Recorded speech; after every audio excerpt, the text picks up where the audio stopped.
Всем привет, друзья! Доброго времени суток! Вы на канале Power Device, и сейчас я хочу поговорить с вами об управлении музыкой на всех Android смартфонах. Дело в том, что на многих Android смартфонах в шторке появляется плеер, но он появляется только тогда, когда запускается музыка. А вот такие виджеты на рабочем столе мне немного надоели. Я бы хотел почистить от них рабочий стол. И даже на моем Xiaomi вот такой миниатюрный капсульный виджет уже надоел.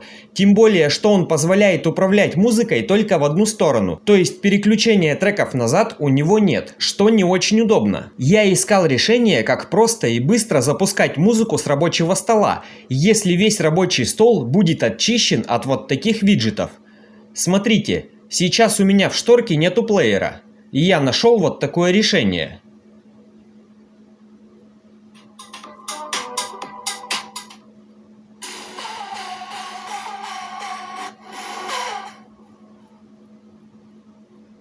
Панель оказалась полезной. Мало того, что в этой панели можно управлять музыкой, но сюда можно добавлять еще различные приложения для быстрого запуска. И естественно, когда вы через эту панель запускаете музыку, плеер также появляется в шторке. Как оказалось, все это хорошо работает даже на смартфонах Xiaomi, которые привередливы, а также и на других Android смартфонах, например на Realme. Если это вам интересно, сейчас покажу, как это настроить.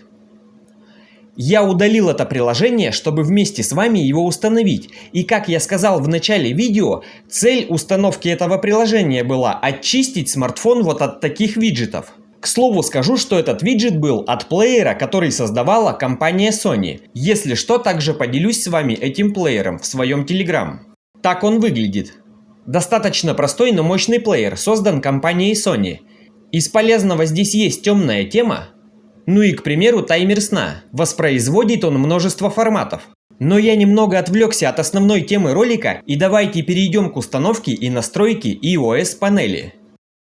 Внизу в описании под роликом я оставлю ссылку на вот эти два приложения, на плеер от Sony и на Control Center iOS 15. Скачать вы их сможете в моем Telegram. Также, пожалуйста, не забудьте на него подписаться, если этого еще не сделали. И подписывайтесь на канал Power Device, ставьте колокольчик, чтобы не пропускать следующих интересных видео. Устанавливаем приложение «Центр управления». Кстати, конечно же, это полноценная Pro-версия, без всего лишнего. Итак, я перехожу на свои последние рабочие столы, не обращайте внимания на все эти виджеты, это я просто провожу разные эксперименты. Приложение установлено, открываем его. Вы также вместе со мной все это можете проделывать на других Android смартфонах, например на Realme. После открытия приложения оно перекидывает нас в нужные настройки поверх других приложений. Здесь находим центр управления. Вот он. Ставим галочку поверх других приложений, шагаем назад. Теперь, друзья, приложение нужно свернуть. И вот здесь, смотрите, у вас появилась вот такая риска. Нужно за нее потянуть. Должно всплыть следующее окно. Нажимаем ОК. Даем следующие разрешения, чтобы приложение правильно работало. Снова ждем появления риски. Снова ее вытягиваем. Разрешить. Еще раз вытягиваем. И вот приложение уже начинает работать, но его нужно правильно настроить. Если появляется такое окно с оценкой, можете либо его оценить, либо нажать никогда. Тогда это окно навсегда исчезнет. Итак, вернусь в приложение для его настройки. Если просит еще какие-то разрешения, нужно дать. Первое, заходим в размер. Смотрите, здесь можно менять положение и размер этой риски. Сейчас я меняю ее размер. Ставьте тот, который вам удобнее. Теперь аккуратно касаемся этой риски и переносим ее в нужное место. Здесь меняем ее цвет. Я ставлю вот такой темный.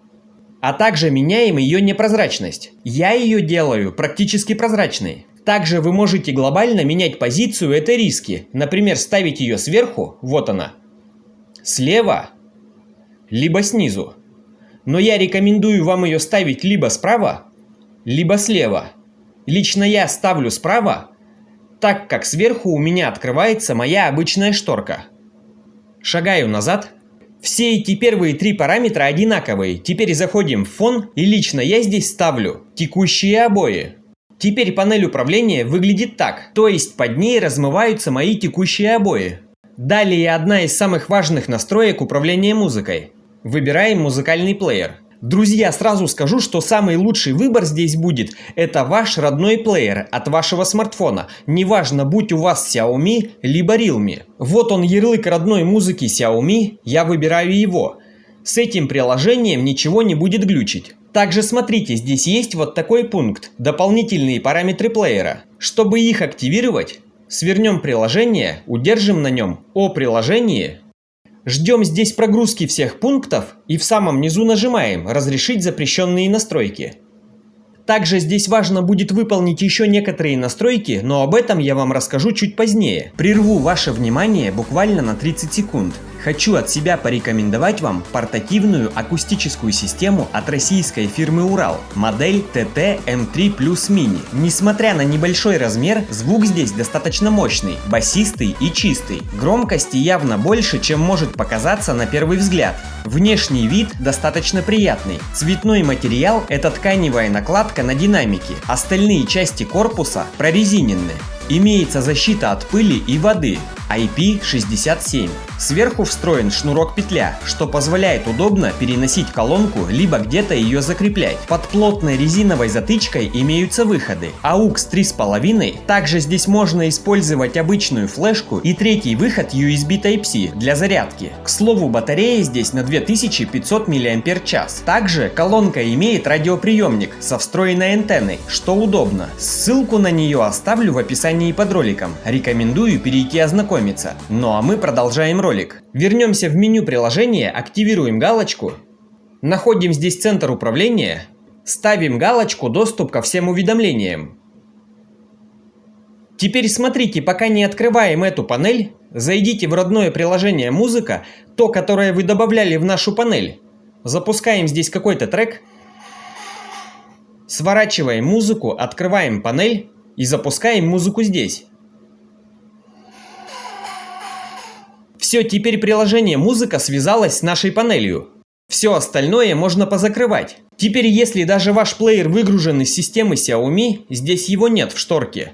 Открываем панель и запускаем музыку. Я снова вернулся в настройки нашего приложения. Помните, мы давали запрещенные настройки. Заходим в управление музыкой, убеждаемся, что у нас включается эта галочка. Снова открываем нашу панель, удерживаем на этом островке, и у нас островок расширяется. Если у вас будет подборка треков, то они здесь все отобразятся. Теперь, друзья, в настройках этого приложения зайдем в настройки элементов управления. Здесь вы можете в нашу установленную панель добавлять любые приложения. Просто для примера добавляю Shazam. Теперь он появился здесь. Кстати, очень важно, обратите внимание, когда вы выгружаете какие-то файлы из системы, либо, например, делаете глубокую очистку, эта риска на несколько секунд может исчезать, но она снова появляется. И смотрите, у нас здесь появилось приложение Shazam, которое мы добавили. Теперь поговорим о настройках, чтобы это приложение не выгружалось из памяти. Удержите на нем «О приложении». Если в вашей шторке висит какое-то уведомление от этого приложения, зайдите в уведомления и снимите вот эту галочку «Разрешать постоянные уведомления». Оно исчезнет. Далее контроль активности. Ставим «Нет ограничений».